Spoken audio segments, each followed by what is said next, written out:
Pastor James Huang, who served as a missionary in China and now serves in Maryland, USA, is a deep researcher of Korean mission history.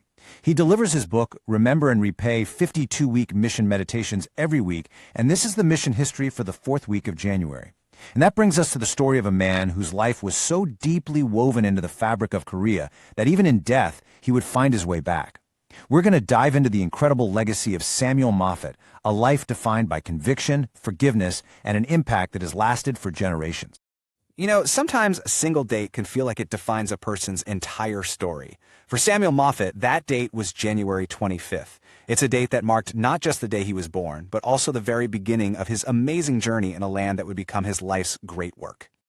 I mean, the symmetry here is just unbelievable. Think about it. He was born on January 25th, 1864, and he steps onto Korean soil for the very first time on his 26th birthday, January 25th, 1890.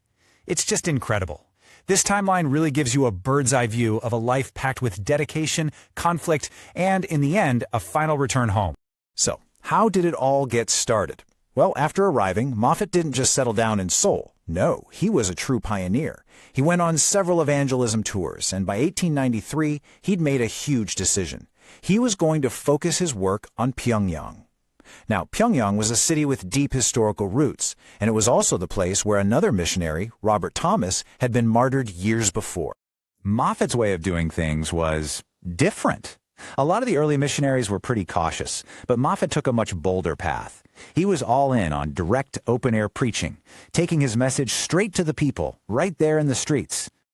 Yeah, as you can probably guess, that direct approach wasn't always a big hit. It was pretty confrontational for the time, and he often ran into some intense opposition.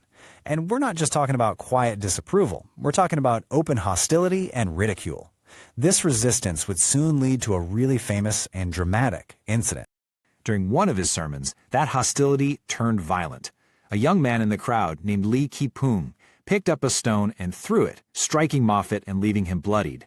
It's such a stark picture of the challenges he was up against. But the story doesn't end there, not even close. In fact, this is where it gets truly remarkable.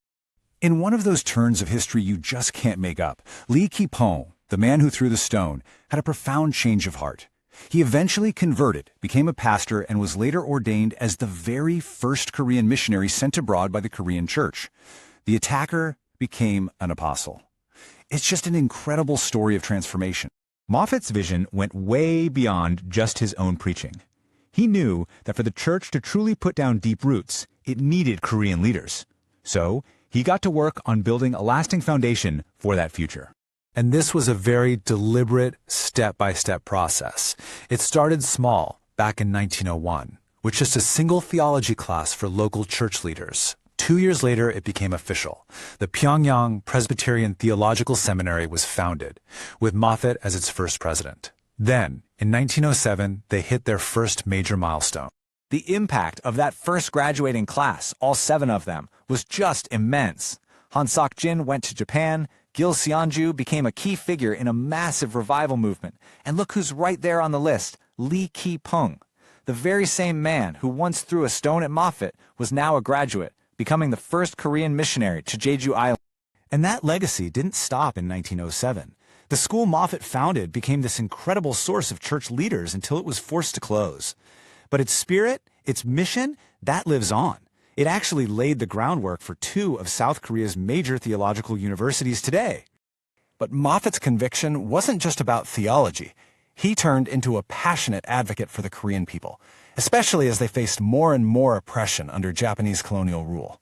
A really key moment was the 105 Inn incident in 1911. This was a case where Japanese authorities completely fabricated a conspiracy. They accused over 100 Korean patriots and Christian leaders of plotting to assassinate the governor-general, which led to mass arrests and torture. It was a total setup. Moffett did not stay quiet. He and some other missionaries risked everything to stand up for the accused.